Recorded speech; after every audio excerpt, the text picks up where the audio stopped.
नमस्कार दोस्तों, मेरा नाम महेंद्र है और आज के ये जो 2 चैप्टर हैं बहुत ही ख़ास हैं, ठीक है? क्योंकि ये सोलोप्रेन्योर टू एंटरप्रेन्योर की जो जर्नी है उसके लास्ट हैं, इसके बाद मार्केट रिसर्च एंड डेवलपमेंट पे मैं आपको बताऊँगा। हम चर्चा करते हैं जैसा कि आपको पता है ये कंप्लीट एमबीए का कोर्स है, ठीक है? और जिसमें कि मैं आपको फ्री ऑफ कॉस्ट कोशिश कर रहा हूँ डिलीवर करने की।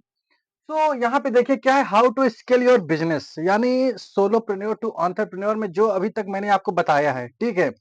आपने वो सब किया तो अब आप जो है ना स्टेबल हो चुके हो। तो अब आपको बिजनेस को कैसे इंक्रीज़ करना है या अगर आप पर्सनल डेवलपमेंट कर रहे हैं तो इसे कैसे इंक्रीज़ करना है हम इसके बारे में बात करेंगे। Immediate cash flow, require cash flow, sustainable cash flow, increase cash flow, ठीक है? इसका मतलब क्या हुआ?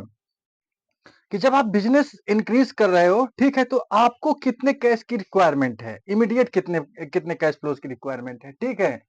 फिर क्या है? Regular cash flow. ये देखो जब आप बिज़नेस कर लेते हो ना, तो आप 1 साल, 2 साल जब आप बिज़नेस कर लेते हो तो आपको ये आइडिया हो जाता है। क्या आइडिया हो जाता है? कि मुझे अब जैसे मान लो मैं एक अच्छा-सा एग्ज़ाम्पल आपको देता हूँ। जैसे मान लो आपका एक आउटलेट है, आप उस आउटलेट से जो है 50 करोड़ का टर्नओवर कर रहे हो। कितने का? 50 करोड़ का, ठीक है?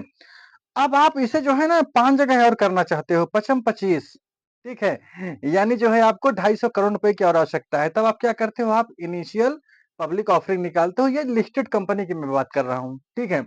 लेकिन अब यहाँ पे जो चर्चा हो रही है हम उसकी बात कर रहे हैं, ये है आइडियल एमबीए। आइडियल एमबीए क्या है? अब हम उसके बारे में समझते हैं। आई मतलब क्या हुआ? इंटीग्रेशन। इंटीग्रेशन का मतलब क्या होता है? One person doing many thing. इसमें क्या होता है ना एक ही व्यक्ति होता है, ठीक है दोस्तों? तो यहाँ पे हम चर्चा कर रहे हैं आइडियल एमबीए की। तो आइडियल का पहले फुल फॉर्म समझते हैं। आई का क्या हुआ? इंटीग्रेशन। इंटीग्रेशन मतलब क्या हुआ कि कोई एक व्यक्ति है वही सारा काम कर रहा है, ठीक है? फिर क्या है? डेलीगेशन। अगर आप एक एंटरप्रेन्योर है, अगर आप सारा काम करोगे तो कब तक करोगे यार? डेलीगेट करना होगा। डेलीगेट करने का प्रोसेस ये है कि अगर 60 से 70% आपके नीचे जो एम्प्लॉयी हैं, वो आपका काम कर रहे हैं, तो आप उन्हें उस काम को जो है ना डेलीगेट कर दो। डेलीगेट का मतलब होता है उन्हें दे दो। एलिमिनेशन। एलिमिनेशन का मतलब क्या हुआ कि हम सारा काम नहीं करते। सारा काम इन द सेंस जैसे मैंने इससे पहले एक वॉरेन बफे का रूल बताया था कि उन्होंने क्या करते हैं कि दिन के 5 काम सेलेक्ट करते हैं। 5 काम, 10 काम सेलेक्ट करते हैं और उसमें से सिर्फ 2 ही काम करते हैं, तो वही हमें करना है, ठीक है?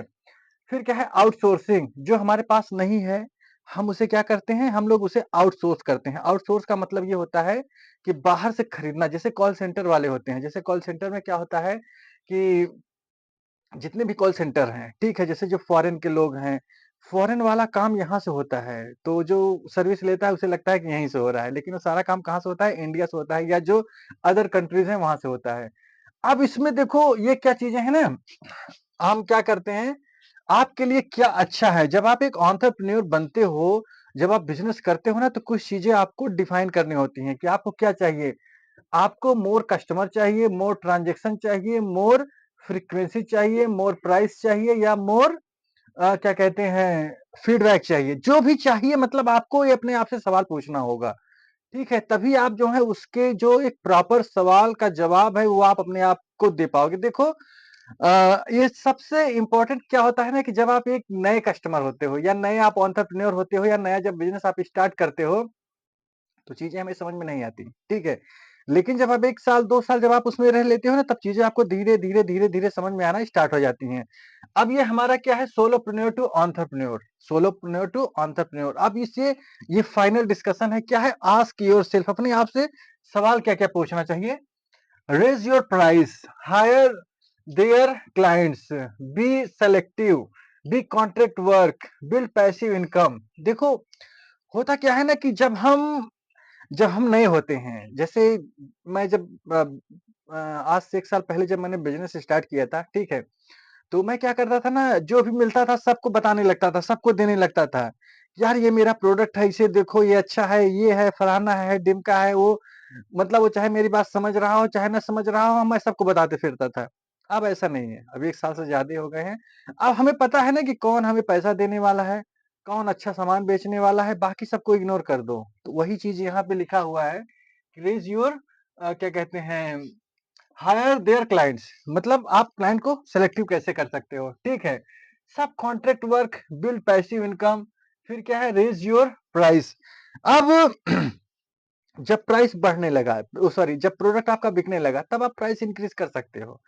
क्यों? देखो एक होता है कोर, कोर का मतलब हम पहले समझते हैं, कोर का मतलब होता है ना हमारी शक्ति, हमारी ताकत। जैसे जो हमारा प्रोडक्ट होता है अगर हमें अपने प्रोडक्ट के कोर के बारे में पता चल जाता है। कोर वो चीज़ है जो कि आपको सस्टेन करता है। जैसे मैं एग्ज़ाम्पल के लिए बोलूँ, रिलायंस जियो का मान लो, जियो का कोर क्या है? वो सस्ती चीज़ें प्रोवाइड करता है।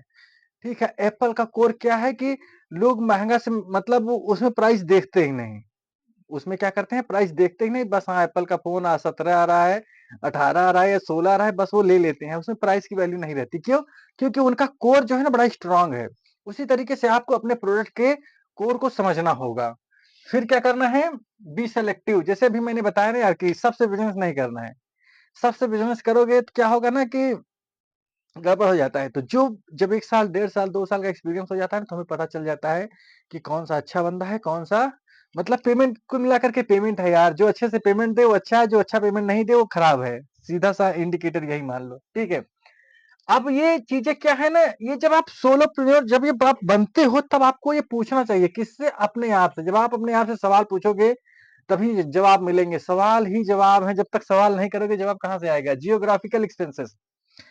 अब देखो, जैसे मान लो बिज़नेस बड़ा हो गया है। क्या हो गया है? बिज़नेस हमारा बड़ा हो गया है, तो अब हम थोड़ा बढ़ाना चाहते हैं। जैसे मान लो आपने एक सर्किल था, ठीक है? इस सर्किल की आपकी पहले लिमिट थी कि आप यहाँ पे जो है धंधा करोगे।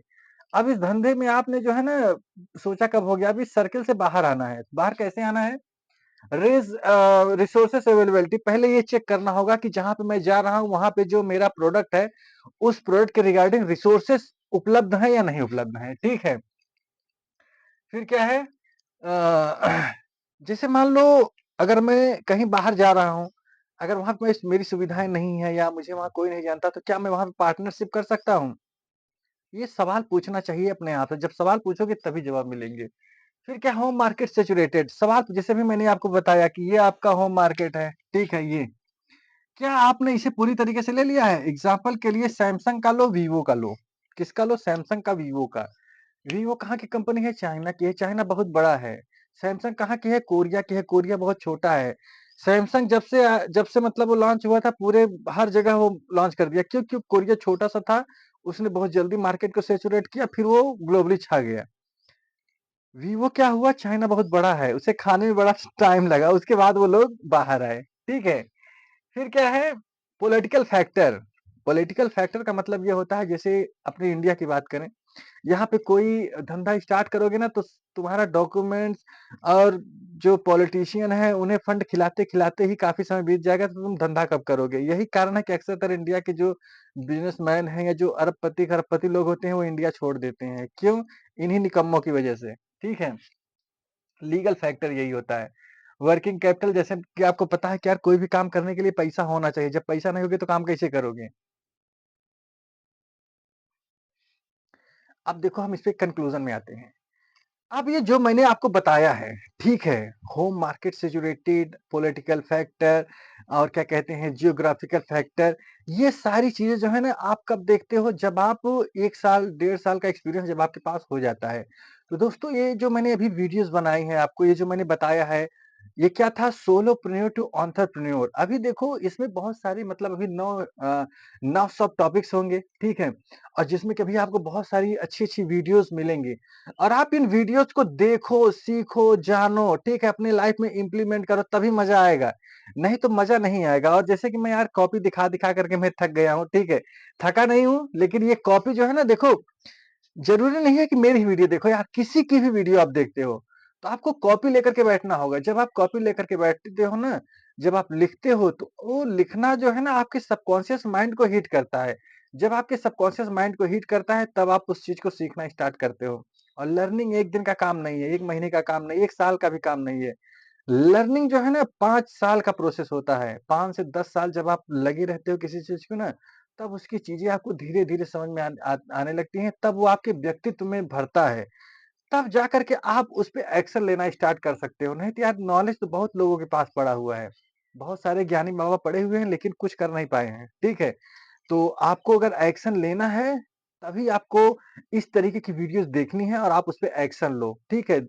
जीवन का उद्देश्य यही है कि उद्देश्य भरा जीवन होना चाहिए। कहने का मतलब ये है कि जो आप इस वीडियोज़ को देख रहा है या जो देखेगा, वो अपना जीवन 100% बदल सकता है। ये गारंटी नहीं, बहुत बड़ी गारंटी है।